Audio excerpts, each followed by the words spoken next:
What's up, y'all? Powered by Ooh, Riverside cha, it's FM. a lot to get into today. I just poured my tea, my water. I'm sitting crisscross applesauce, trying to get the perfect spot. So let's go ahead and get our intro started, and we will go from there. Hey, y'all. I'm Kimberlyn, and this is the Frolicking Truth, a soft space for Black women who are tired, brilliant, and ready to heal. Here, joy meets justice. We calm our Black ass nervous systems, we unmask, and we leave behind whatever that is trying to kill us. You're seen here, you're safe here, and you don't have to do this alone.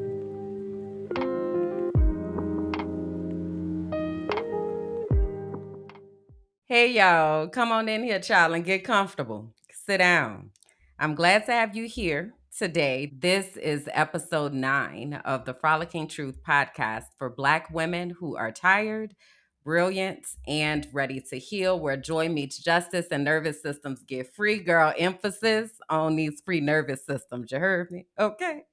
Now, if you saying to yourself, I don't identify with any of that, that's all right. That's all right. You can still stay. I just need you to come in ready to learn and listen and support and be a part of community. All right. Now, before I get into the things, I'm going to say right up here at the top, please go ahead and like the video, okay? Because y'all watching, right? But I just need you to take that extra step and like the video. And let me tell you why. It helps with this algorithm. The algorithm is like the AI machine that is embedded within different applications, and it responds to activities. So when you like, when you comment, when you share, when you save the video, all of that helps because it tells the algorithm, oh, people are actually engaging with this. Let me show it to more people. It's a really small step that helps a lot. Okay, so please do go ahead and like the video. And then if you are an extra mile type of person, make sure you already subscribed to the page, and it's a free way to be able to support. All right.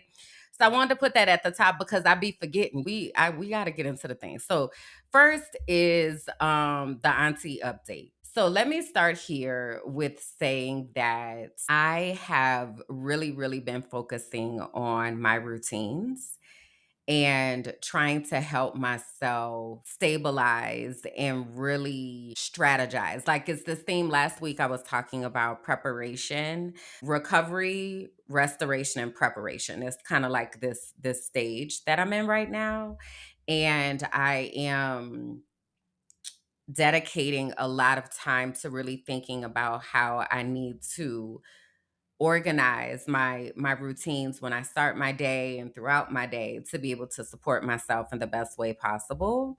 And if you are someone who is neurodivergent, then this may resonate with you because for me, I am very much a structure and regimen type of person. Like I have to have a certain way that I do things. I need to have a level of predictability for my life. I don't do well in chaos. Like I don't. I live a very organized and structured life that also lends into like embracing minimalism. I try at this point to not have a lot of things. And a lot of that came from traveling and, not having a home, per se, and like moving from different countries and all that. All of my belongings fit in 3 suitcases and a backpack. And even that's a lot. But that is a way that I'm able to structure my life. Even if you look at my videos, like I wear just about the same thing almost every day, and it's leggings or it's a pair of like jogger shorts, a tank top, or maybe a loose fitting t-shirt. This is my uniform for the most part, and I might throw on a denim jacket or a cardigan. That's it. I work from home, so like I am very comfortable most of the time. but that gives me predictability because I don't have to have a whole lot of decisions about the things that I need to wear. And like, I only have clothes that bring me joy. So almost anything that I pick up is going to bring me joy. That helps, like, with decision fatigue and all that. I try to remove as many active decision making processes as I can from my brain as often as I can because it's just not where I thrive. It just be a lot. So I have been over here basically conducting a big old science experiment about the best ways for me to be able to go about my day. And I'm feeling very good about it. Like, I start my day off with meditation. So I have a Google Home. I also have Alexa. I think y'all heard me fussing with her last week. But, and I had asked y'all if y'all be fussing with y'all's AI assistants because sis on her way out the door. But anyway, my Google Home is the one that I use most frequently and most consistently because you can program different routines. And then I have the one that has a screen on it. So it also is like a TV. So I really like try to organize myself within that ecosystem. This is also not sponsored, but also like I'll drop an Amazon link. I'll do that. I'll put the Amazon link in the chat for the Google assistants that I have. But anyway, so my morning routine starts at 9 a.m. It comes on with a meditation playlist. And that playlist goes probably until about 10:35 or 10:40, maybe, pending if I add a different song because I be adding songs all the time. But it helps me in paying attention to time. It helps me in moving my day along. It helps me in conditioning my mind to be able to get ready because I be needing help in the morning. Like, I'm not a morning person. I'm just really not. I think I've told y'all this before. Like, my day when I wake up, it be like so slow. And then once I finally wake up, then I'm like off to the races. I'm very much an afternoon, evening, night person. Morning is not my jam. So I have to put things in place so that I want to get up in the morning and I want to do these things because I know once I get up and once I get ready, I'll feel better and all that. So anyway, hello, executive dysfunction is what that's called. I've been working on that and I'm feeling really good about it, about my routine and my playlist. And then also, like burning sage or incense, like it really just helps my brain to settle. And then I'm able to like open the windows and let the light in. And like it's a whole like process. But I'm really proud of myself in that process. So that is what I have been working on, like really, really, really intensely because it's necessary for my well-being and for me to keep myself stabilized, because what I cannot do is let this world toss me to and fro the way it's trying to do. I can't, like, I cannot do that. So I am unplugging and being intentional about the things that I do in preparation, because I know the moment that I tap into the world is going to be fuckery and foolishness afoot. Like, this is just guaranteed, you know? So I have to prep myself before I get into all of the things, you know? So yeah, so I've been doing that and I'm grateful that, you know, I'm in a space. I'm very much a tiny home type of chick. Okay. Like, I'm very much, I don't need a whole lot of space. And it's so crazy because I remember before in my former life, back when I used to live in Tampa, I had a 2 bed, 2.5 bath townhouse. And I used to ask myself, because I don't like bathrooms, and I used to ask myself all the time, like, why do I have a house with 3 bathrooms? Like, whose idea was this? This is stupid. Like, this is so dumb. And then having to clean up, like, I'm like, why am I having to clean up an extra? Like, this is dumb. I don't want it anymore. And it's crazy because at one point in time, I was the chick who was like, oh, I want my house to have a whole bedroom be a closet, and I want a movie theater, and I want this, and I want that. And I was very much on that spectrum of things.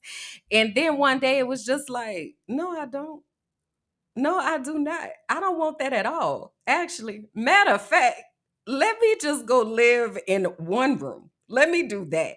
Like, I'm very much that person. Yeah, I'm big tiny home energy, like big tiny home energy. And the place that I'm staying in is very much like tiny home vibes. Like, it is very much a studio. And when I tell you it is perfect for me, I love it so much. When I was a teacher, I used to have kids that used to wear hoods all the time, or they would like try to sit under the desk or like be very caved in. And the reason that people do that is because it helps you to insulate and it helps you to control your environment. And if you are a person who has been around a lot of chaos and unpredictability, being able to enclose yourself in a space that is predictable does wonders for your nervous system, because you don't have to wonder if something unpredictable is going to happen, right? So the tiny home vibes is kind of like the cave. Like, I know where everything is. I know there's only a certain amount of things that might be able to happen in the space. If I hear a noise, it's only a certain amount of things that it could be. Like, that is calming to my nervous system. That's also why me and Lucy we could not, because I don't need no damn cat just jumping out whenever the hell they feel like it because they think it's fun to scare you. Like, I don't do that. That feels like pressure up in my nervous system. So anyway, I am loving my setup right now as far as having the ability to be able to insulate myself, focus on these routines, and really help myself get myself together. So I've been doing that and focusing on that. Then I want to shout out my podcast boo, Shekinah. She's here in the chat with me today. But I want to shout her out because we had a conversation the other day. And let me tell y'all, I love a person who is trying to better themselves and like having self awareness and emotional intelligence and interrogating their thoughts and bias and trying to show up as the best version. I love those type of people. Okay, these are my people. If you are those people, holla at me in the comments, because these are the type of people that I be vibing with. Let me play a clip from when I was on her podcast. Let's Talk Sis. What's going to happen is you're going to break your brain. And now you have to start over, right? I had the privilege of being able to heal outside of the systems of the US that keep people in a survival mode. That was a privilege for me. As you mentioned earlier, I'm like, what do you do after a mental health crisis? You're like, well, most people just go back to work, right? Because they don't have the privilege of being able to take time off to heal their brain. There are so many people that are one moment away from a full on brain shutdown every single day, and they are just trying to keep their shit together. And oftentimes it is not working. And that's when we've seen these things happen publicly, and we tweet about it, we laugh about it, we talk about it, but nobody's really talking about what's really happening. And this is happening to real people. Okay. Every day. So it becomes, sometimes I be feeling like I'm screaming out like into the void on the internet, because I be so passionate about it, because we don't understand our brain. Like I said, go over to her YouTube page. It's called Let's Talk Sis. You all can check out that episode and then support her and be in her world and all that kind of stuff too. But anyway, so I bring up Shekinah because we were having a conversation. She had told me that she had made personal 10 commandments. And I was like, oh, that sounds really interesting. Like, can you tell me a few of them? So she shared her personal 10 commandments with me. And I was like, I feel like I want to do this. Like, this is so cute. So I did. So I want to show y'all my personal 10 commandments. And I enlisted the help of ChatGPT to put this together.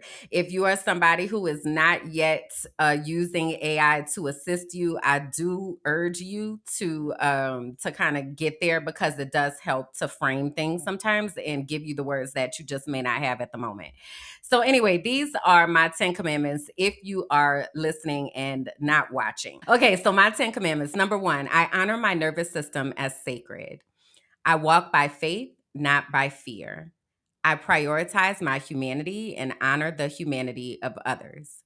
I do not shrink, overfunction, or explain my worth. I release the need to have all the answers.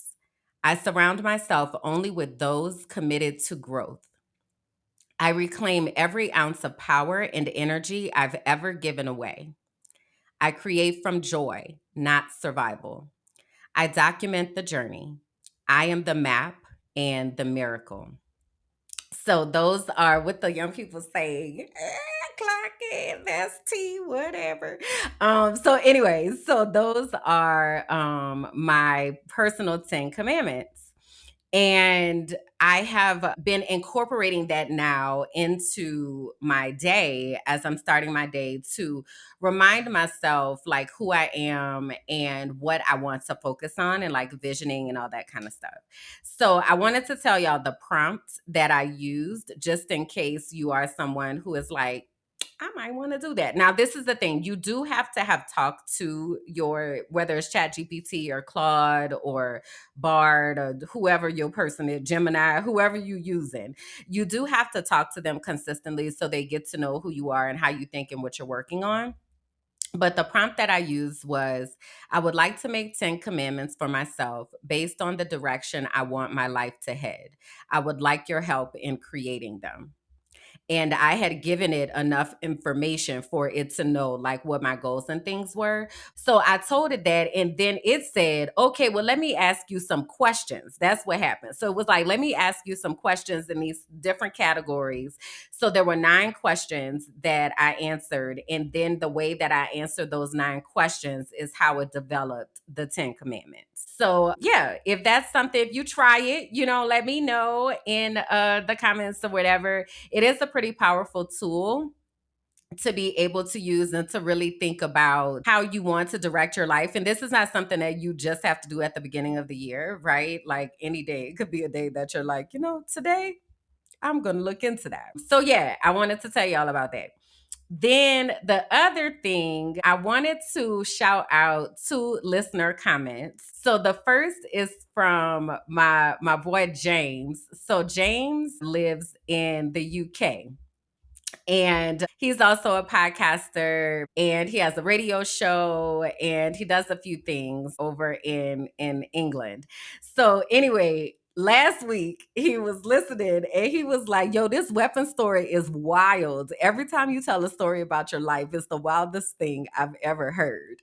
And I said, I have had a very interesting life. I haven't told so many stories, but these days I feel like sharing.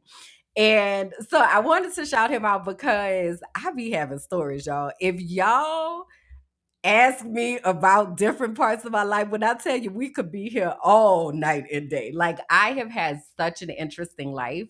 And one of the reasons why I tell the stories and why I talk about my life so much and why I am so transparent is because I think it's important to learn from other people's mistakes. Like, I've always been the learn from other people's mistakes type of chick for the most part.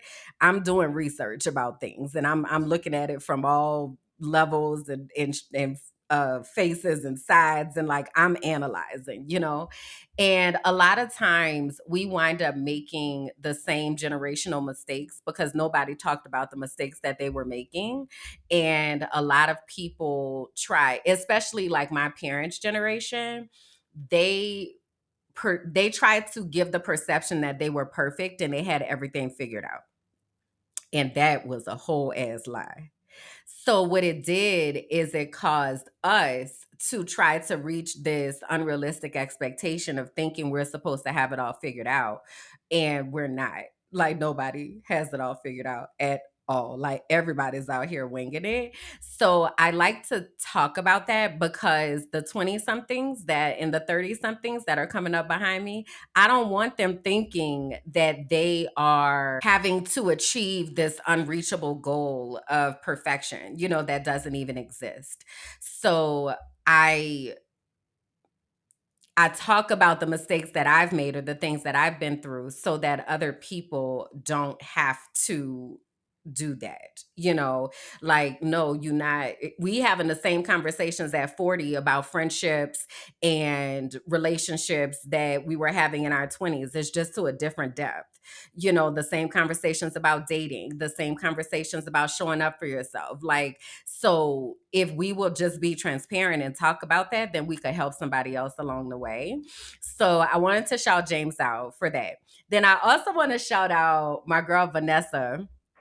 And Vanessa, she sent me a voice message and she was like, I was talking about Amazon and Target and the Target boycott and all that kind of stuff.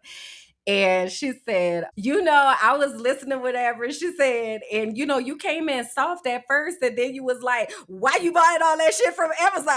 She said, so she was like, ooh, you clocked me. Ooh, you clocked me, sis. But this is what I love because she took that. She took that and she was like, I actually do kind of need to alter my practices and be more intentional about how I'm spending money or how I'm doing things, or I do need to be more intentional. So she was like, so thank you for that. That's what I'm talking about. I love somebody who can listen, receive, and then be like, "You right. You right though. You right."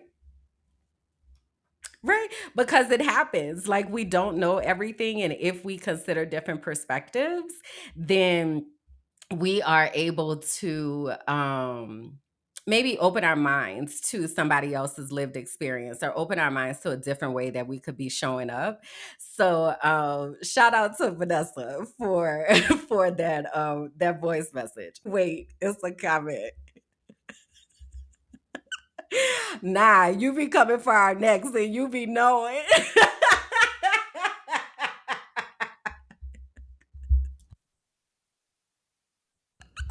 Not on purpose, I promise I don't, but I be having questions. I really do. I really be having questions that need answers. Um, but I appreciate y'all because y'all still here. Y'all coming back for more, right? Okay, so anyway, I've been doing a lot of research because it's something about when you have a brain that is curious and willing to ask the questions that nobody else is asking, as well as a brain that is pattern seeking and pattern recognizing, it's a lot that's going on right now. And 5 years ago, this right round this time, like today or yesterday or tomorrow, like within the 3 days of this time, 5 years ago, I had told the people on the internet, I was living in Tampa, and I was like, I got to get out of here. Like shit is wild and I have to go. And what was happening was we being me, my best friend Bianca, we were in the process of advocating for school board. And if you follow my story for a long time, you already know this. If you haven't, it would be very interesting to go back and Google this. But around 2017, 2018, I think it was 2018, there was a school board member that tried to get me fired. And it wound up being newspaper articles written about it, and it was a lot because I was holding her accountable as she was in an elected position, and I was holding her accountable to the things that she was supposed to do as an elected official, and she felt some type of way. So it happened on Facebook. A lot of people saw it. She basically threatened my job. I went to the newspaper. Then I didn't talk about it for a while. Then in 2019, I left the school district and I did an interview with my now best friend Bianca. I didn't know her at the time, but we did this interview and I was sharing what happened because I had 22 pages of screenshots of what had happened. So that resulted in me getting fired from another job, the job I had left the school district for. I got fired from that job because the school board member felt some type of way. So then that was going on. COVID happened, like all of that, right? Okay, so fast forward to this time, 2020. I was telling people, hey, shit's getting a little wild out here. The things that they're doing with the school board, the things that they're doing in education here in Florida, like things are really, really crazy. And I have to go. I don't know where I'm going, but I got to get the hell up out of here. And I did this 3-part series where I was talking about finding our, because this was also during the Black Lives Matter protests. And I was telling people they need to figure out their role. Like, what is your role in this fight? What you supposed to be doing? Like, we got to understand what our purpose is. Like, all the same stuff I've been talking about. We got to like arm up because shit finna get wild, right? I was saying this in 2020, right? God wants me to prepare places for those of you all who are connected to me. And that's why it's so important for you to understand your purpose, because I need to know what your role is so that I can plug you into whatever that he wants you to do. But if you don't figure out what your role is, then I can't plug you in. So this work that I'm trying to do is not for me. This is for us. And I feel like we missing it. So I needed to tell you, like, I need you to get it. Like, I need you to do the work. I need you to listen to God. I need you to hear what he's saying, because I can't do this by myself. And I don't know what this looks like. Like, I don't know when I go. I don't know what it looks like for whatever this next level is, but what I do know is that the word says that God can do greater than we could ever think or imagine. So I know what I can think in my head, but if it's greater than that, I need a team. I need some people with me. Okay, so I left. I moved to Pennsylvania, saw how much wilder things were, right? Then I left the country. Fast forward to 2025. And the title of today's episode is They Are Preparing and Planning. Are you? And this might be one of those times where you kind of feeling called out in over, I don't know, but also, hey, they are preparing and planning. They are prepared. They're not even, I actually should alter that, because they have prepared and planned and now they are executing, is actually what is happening. And I know y'all sick of me. I know y'all sick of me.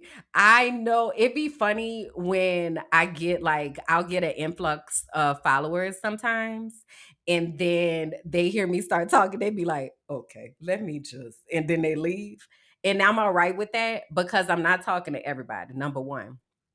And number two, I need us to practice radical acceptance. And I've talked about this quite a few times of we have to accept what is happening right now. Ostrich syndrome cannot be our means of dealing with life right now. Ostrich syndrome is when you stick your head in the sand and just pretend that everything is fine. Nothing is happening. Everything is absolutely fine. It's fine. Everything is fine.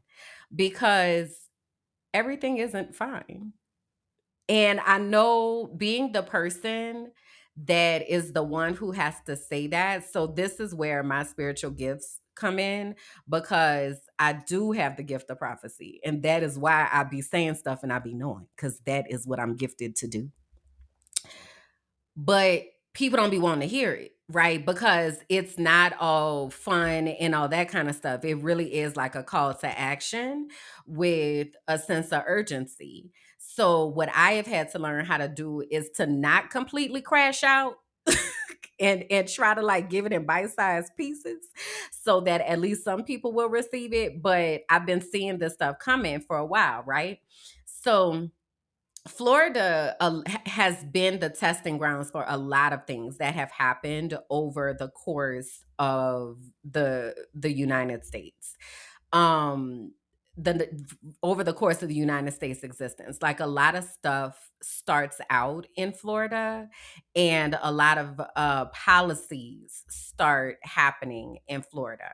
So I had been seeing a lot of this stuff already, right? And saying, okay, this is what I see that's happening. Like this is really interesting. This is really weird. Again, asking the questions that nobody else wants to ask, like all of that, right? Remember what the last week the title was, where them lines at? Where's the line? So I'm continuing to ask us that, like, where is the line where you say, okay, now that, all right, now this is too much. Okay, so let me slide on over here and share with y'all what I do every so often. So every so often I will watch a White House press briefing, because I really be trying to wrap my mind around what they are putting out to the public, like people that actually pay attention to some form of politics, or people that are getting their updates, because a White House press briefing are the updates that is coming from the president of the United States of America and their administration. Okay. And if you have never watched one of these, we're going to take about 2 minutes right here to just watch this piece so that you can understand the level of propaganda that is happening. Okay. All right. So here we go. Have a good weekend? Good. It's good to see you back here. We have another busy week. On a scheduling note, tomorrow, President Trump will travel to the great state of Florida to attend the opening of a new illegal alien detention center located at Dade Collier Training and Transition Airport, alongside Secretary Kristi Noem, Governor Ron DeSantis, Congressman Byron Donalds, and other state and local leaders. We hope to see many of you there. The facility is in the heart of the Everglades and will be informally known as Alligator Alcatraz. There is only one road leading in, and the only way out is a one-way flight. It is isolated and surrounded by dangerous wildlife and unforgiving terrain. The facility will have up to 5,000 beds to house, process, and deport criminal illegal aliens. This is an efficient and low-cost way to help carry out the largest mass deportation campaign in American history. So I'm going to stop it there just because it's a lot. But I wanted you to hear the framing of how they are talking about this new immigration detention facility that has been built in Florida, in the Everglades. Okay. So what has been happening, and we've talked about this here before, that there have been immigration raids by ICE, and it's been happening all over the country, right? Well, Ron DeSantis, who is the governor of Florida, who was there when I was there, who they call him Ron de Satan because he is very much evil. They were able to build this immigration detention facility in 8 days. So this is the facility. So there's an airstrip that's over here. Now this is in the middle of the Everglades. The Everglades is a swamp. There are alligators and pythons and all sorts of things there in the Everglades. And this is where they built this immigration facility. You heard her say that there is only one way in, and the only way out is on an airplane. So, in this, I don't know if y'all can see it, it's kind of hard to see, but this is the water that is surrounding this facility. And this water is filled with alligators. This is how they are saying that they are wanting to control immigration. This is where they are saying that they are going to take, quote unquote, illegal immigrants to detain them for whatever purposes that they decide. And I need us to understand that this is happening and it is happening very quickly. Florida is a wild place, and also the US is a wild place because this is not the only place that these facilities are being built. And it's not just about immigrants either, because the other thing that happened is there was a Supreme Court ruling. So when Trump got into office at the beginning of the year, he signed a whole bunch of executive orders. One of the executive orders was to end birthright citizenship. So, birthright citizenship is contained in the 14th Amendment of the Constitution of the United States, and it came into effect after the end of slavery. And it was intended with the purpose of saying that all of the enslaved Africans and people that had been stolen from their land were now citizens of the United States as well as their children. So, in essence, if you are born in the US, you automatically have citizenship. However, what it did not do was specifically outline what it means to be a citizen for real, like who that applies to, what categories of people, what have you. And Trump decided that he wanted to end that because it helps him get rid of all of the immigrants that are within the country, right? This is him saying this. So I don't know if y'all remember some years ago, there was conversation about DACA, and I don't recall what DACA stands for, but basically DACA are children of immigrants. So they were given protections. This removes those protections. And so then the people that are in the country now are no longer considered citizens. Now they are stateless people, or basically they're stateless people because they also aren't citizens of wherever their parents were from, because they were born in this country and that country, because I'm not there, but the US, they were born in the US and were supposed to have citizenship. So he did that. And the Supreme Court upheld his ability to be able to challenge that. And in essence, what it did is the Supreme Court is the highest court in the land, and then there are lower courts. So what happens is Trump will do something ridiculous, and then a lower court will file and be like, this is unconstitutional. So if that lower court files and says that, then it stops that action everywhere across the country. Well, what the Supreme Court said was the lower courts can only rule on that actual case. So for instance, stripping citizenship, right? Whoever sued about, hey, you're trying to take our citizenship, those are the only people that will be protected if a lower court files an injunction. Everybody else is still applies to them. So their citizenship is still stripped. So what that does is that quote unquote gives him the power to kidnap people and kick them out, because it's not even deporting because they were citizens. So they're not even going back to their own country. The US is their country, right?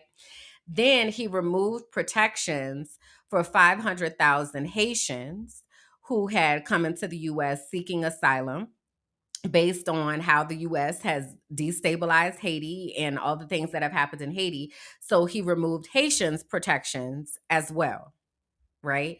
Now, for those of us who might look like myself, who are Black, and up until this point have been like, I don't have nothing to do with them immigrants. Haitians look like us. We like people mistake me for being Dominican, which is just on the other side of the island. Same people, just different side of the island.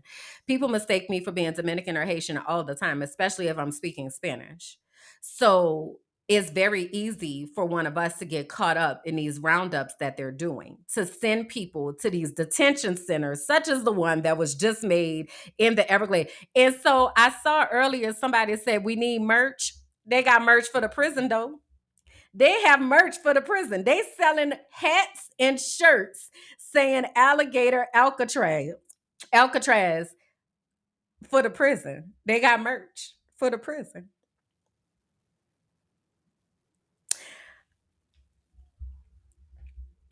I'm just trying to know what where we draw the line. When do we say, okay, all right, now that's a lot. Like, this is too much. This is not okay, right? Because we're conditioned to be in this state of mind that's called the culture of detachment. And basically, that's like saying, if it doesn't affect me, then I don't care, basically.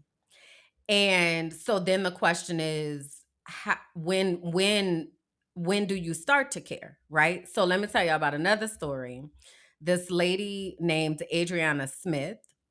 So I don't know if y'all have heard about this. Tell me in the comments. But Adriana Smith was a 30-year-old woman from Georgia who was declared brain dead in February of 2025. And when she was declared brain dead, she was 9 weeks pregnant. Because of a law in Georgia called the Life Act, which bans abortion after 6 weeks of pregnancy, they kept her alive on a ventilator so that her dead body could continue to support the developing baby that was inside of her. This was done against her wishes, against her family's wishes. Adriana also had a son, I believe he's 9.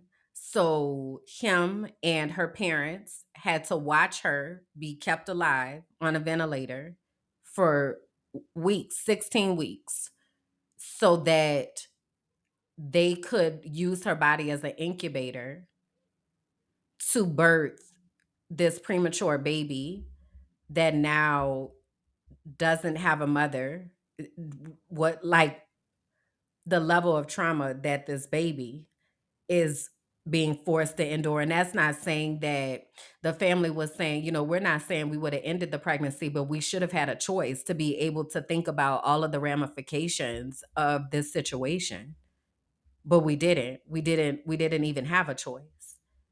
This is the kind of stuff that's happening. That's in Georgia, right? So at what point are we as US citizens saying, okay, all right, now see, that could be me?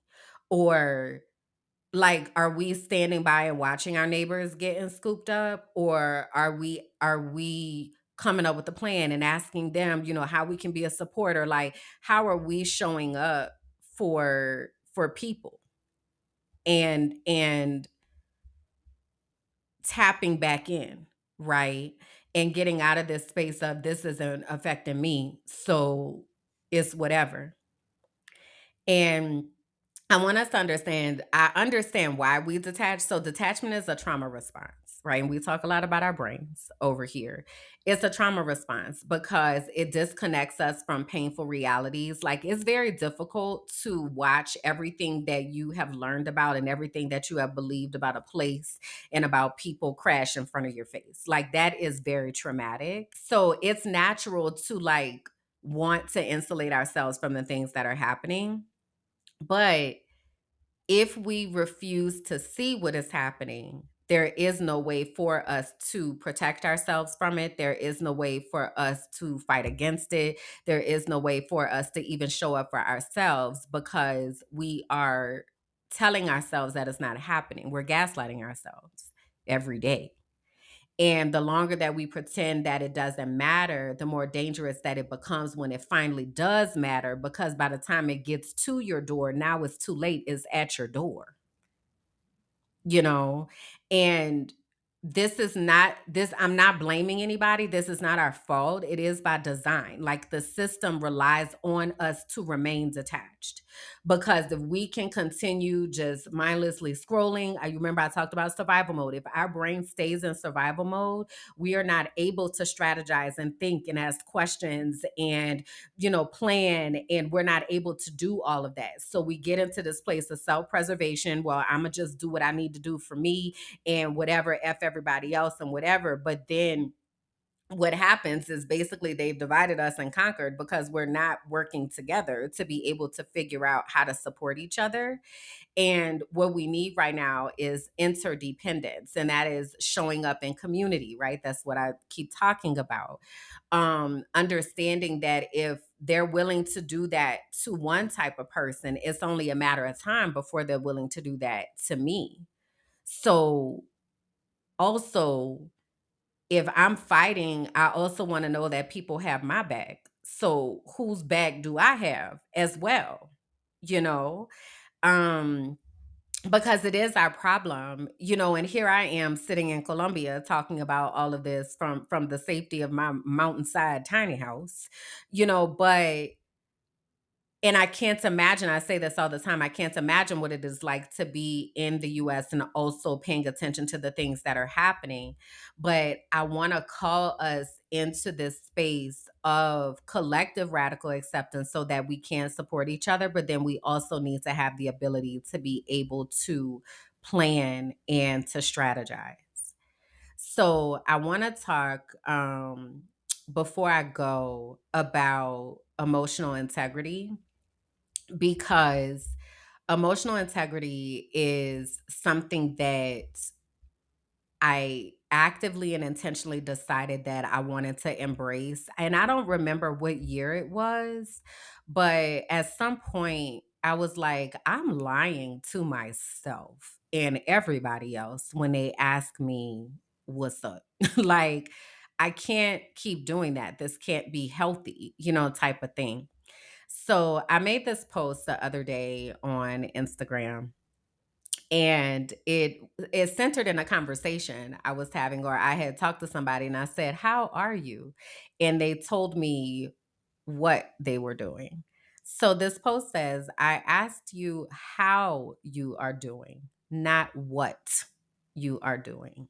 Calling us back into emotional intimacy. So when we talk about emotional integrity, it starts with telling ourselves the truth. And if you can't be honest with yourself, that we gotta start there, because that is self-betrayal and self-denial, like, and does not lead anywhere good. So we have to, if you can't be honest with nobody else, we have to be honest with ourselves. So emotional integrity means that you're asking yourself things like, how do I really feel right now? Or what am I carrying that no one sees right now? And this doesn't mean that you have to judge those feelings, but you are acknowledging that you are a human being that actually has feelings. You are not a robot. Like, we are designed to be connected to people and connected to experiences. So asking ourselves, like, how am I actually feeling right now? What am I thinking about in my brain that I haven't shared with anyone? If we don't do that, we are doing what we call emotional bypassing. And that's when somebody says, "How are you doing? What's up?" And you're like, "Oh, I'm fine. Yeah, I'm fine." And that is not rooted in peace. That is very much rooted in exhaustion or rooted in survival. And it is a very unhealthy practice. And I can tell you from experience that it leads to complete burnout and brain shutdown. So, what can I do to stop doing that? Right. So it really is reframing how we think about our emotions, because our emotions are messengers, they're not enemies. So when we have different emotions like feeling sad or feeling angry or feeling joy or grieving something, that is giving us information. So that means that I can now, knowing that this is how I am actually feeling, I now have the power and ability to be able to deal with that, even if it's difficult, because it's not about it being good. It just is. Like, it's not something to judge. Like, this is just what I am feeling right now. And it is also possible to have multiple feelings at the same time. I use a tool called the feelings wheel all the time because it supports me in the words. Sometimes we don't really have the words to be able to describe what we're feeling, or we only know a little bit of how to describe what we're feeling. Let me actually show it to y'all because it's a really good tool. And I used to use it with my students as well. But this is the feelings wheel. So the way that it works is inside this feelings wheel, it has our big emotions. So you all have probably seen Inside Out. A lot of people think about it this way. And you have in the first movie, the main emotions that were driving things, right? So we're hardwired with certain emotions as babies that we don't have to learn how to do. We don't have to learn how to be happy, sad, surprised, angry, disgusted, fearful. We don't have to learn how to do any of those things. Babies are hardwired to do that. We do, though, have to learn the nuances. So, in this wheel, in the middle, you have those big feelings. Then, the further you move to the outer rings of the wheel, those feelings become more specific, right? So, for instance, when I think about what is happening in the US, it makes me sad, disgusted, and angry. Um, I actually want to go with disgusted, and I want to move out to disappointed because there are certain things that I learned about the country and about people that was just a all out lie. So the disappointment of realizing how many times I was lied to. And then that disappointment does go to being appalled. It's a lot to process. Or if I come over to angry, for instance, very much frustrated with apathy and things that this detachment, if you will. And it makes me infuriated a lot of times because there is a lot that we need to be doing to show up for ourselves and others. But then let's say I go over to my personal life right now. And right now in my personal life, I feel very peaceful. I feel very peaceful, and I feel very grateful that I have the privilege of being able to restore myself in a place that is peaceful, right? So that is how you use the feelings wheel. So the feelings wheel is a way for us to start having that emotional integrity with ourselves so that we don't keep lying to ourselves about what we are feeling. We get to be able to have those messenger statements, if you will. So practice truth telling without self judgment. So that's what I was just talking about. Saying I'm overwhelmed or I'm lonely or I'm hurting does not make you weak. It makes you honest. And the more that you are honest with yourself, the more that you're able to trust yourself. The more that you're able to trust yourself, the more that you're able to trust your decisions, right? I can't be telling myself I'm fine when I know full damn well I'm not fine and everything is not good. Then now I'm self-doubt. I'm not trusting myself in this situation. Then the next thing is finding community because we are not meant to process all of this by ourselves. And we need spaces where we are able to be safe and really just name the thing. Again, I don't have to do anything with it. I am just acknowledging that this is what I am feeling. So being able to say that in the community of safe and aligned people is really, really powerful and really, really healing. So we have to look for those soft spaces. And a soft space is not just about who is around, it's also who you have to be when you are around them. Because y'all know there are certain people in our lives that when you're around them, you have to put on a performance. You're not able to practice emotional integrity. You're not able to actually show up as your real self, whatever that might look like. So we have to look for communities that allow us to be ourselves, right? Not just who all over there, but because they over there, how am I going to have to show up because they're over there? So we want to have communities that honor truth and hold space for all of us. Emotional integrity says, I honor my truth, I choose softness, and I let myself be witnessed. So the question again is, how are you doing for real? right?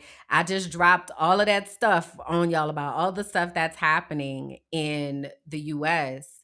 And the question that I want you to ask yourself is, how am I processing that? Like, what does that mean to me and for the people that I care about and the people that I am connected to?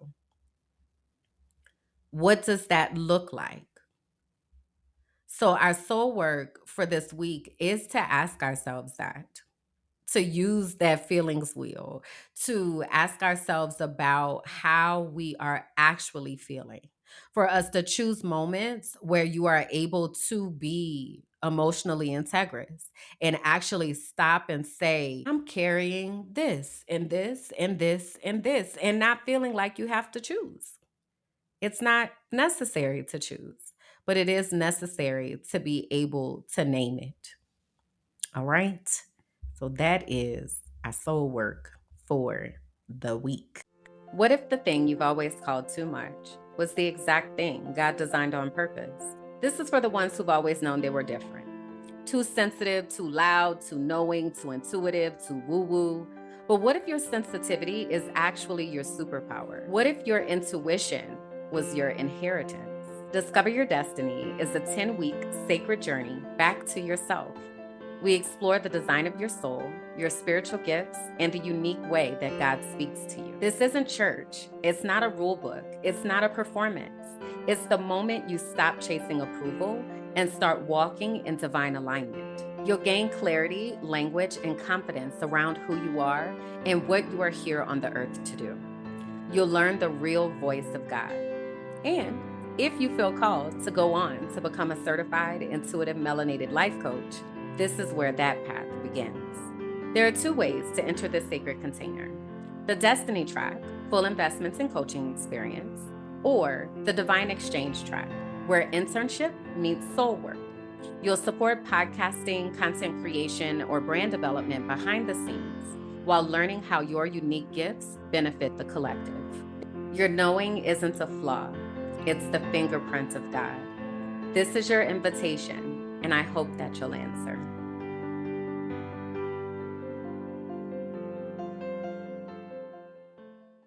So I wanted to show y'all my things that I have been growing. So this started out in water bottles and started out just really, really small. So this is my rosemary. Now I had ordered rosemary from the store, and basically I took like the bottom leaves off and I just put it in water for a little while until it grew roots. And then once it grew roots, I put it into this water bottle. So this is just an old water bottle with some dirt. And then I put the rosemary in here. So there are now 5 different stalks of rosemary that are in here that I can use. And then these are my onions. Now, I grew these from seed, these particular ones. But I also have, you know how when you get the green onions and the white part has where the roots were. And a lot of times in the US, they cut those off on purpose so that people can't do this. But if you take it usually and put it into water, then it will start to grow roots. But these I grew from seeds. So I just had some seeds from the dollar store and sprinkled the seeds in here. And so these are green onions. So I use them to garnish my food. And it's a lot of those in here. And then this is my mint. So same thing, I had bought some mint from the store, like in a bag. And then I put it in water and I allowed it to grow roots. When I got here to this apartment, the mint probably was like this big. Since then, it has been shooting up, and now I see it has this new branch here. So I use this when I make my tea or when I make smoothies, and then I'm able to have my own mint.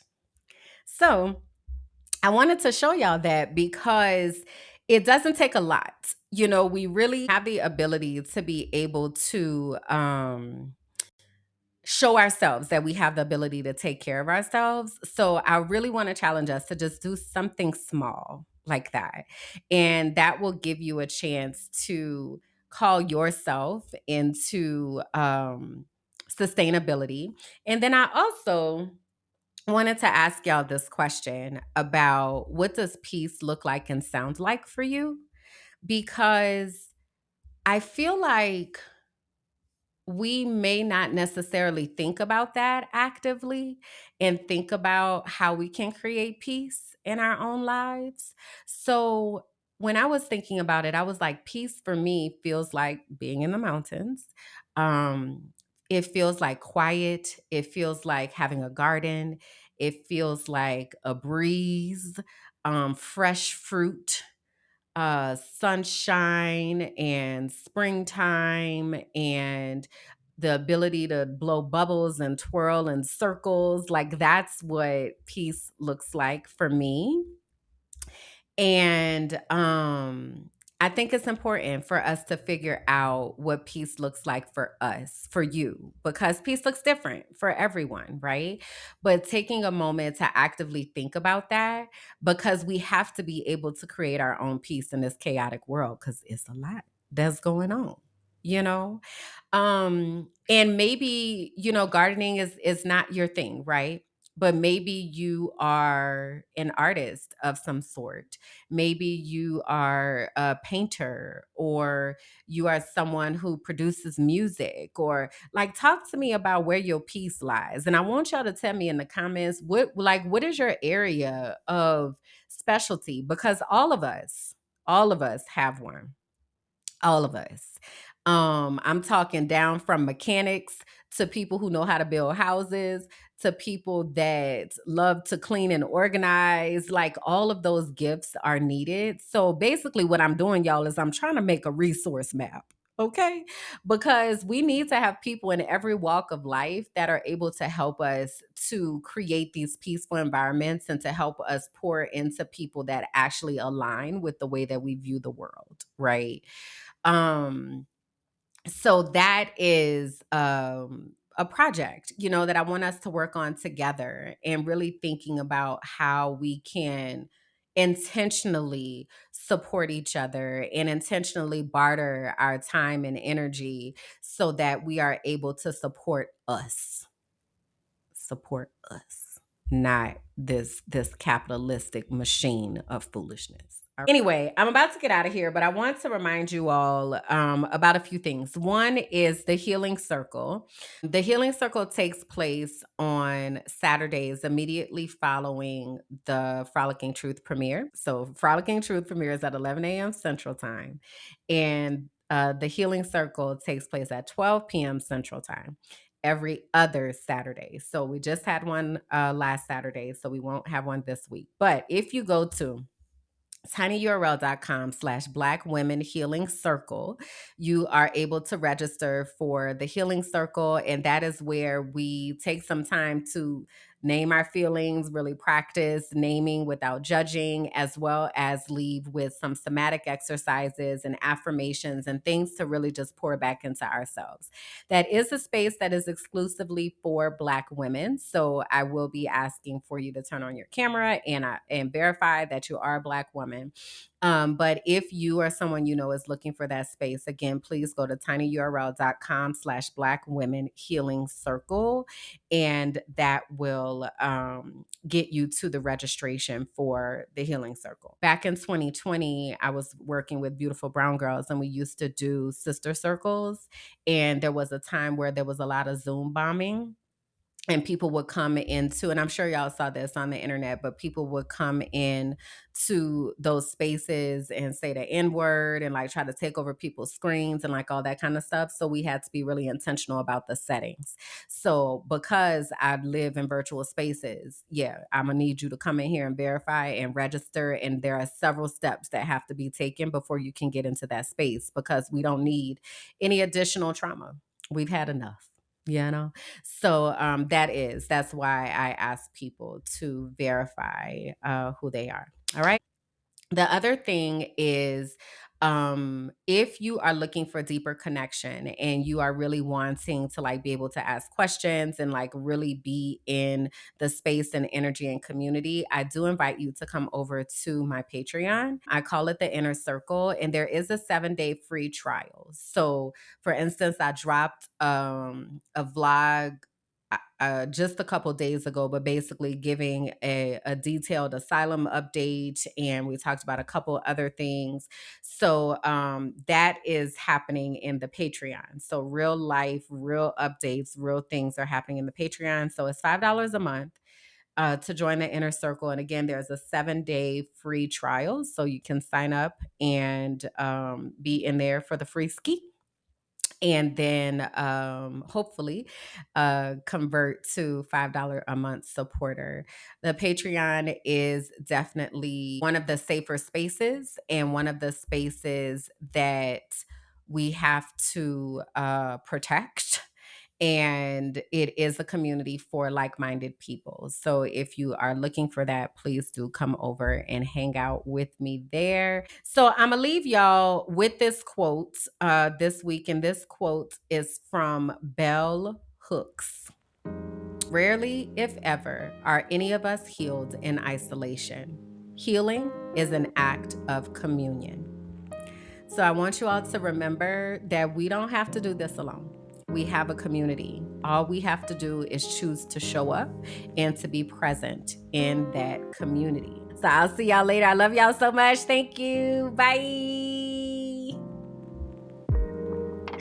Thank you for listening to The Frolicking Truth, where joy meets justice and our nervous systems get free.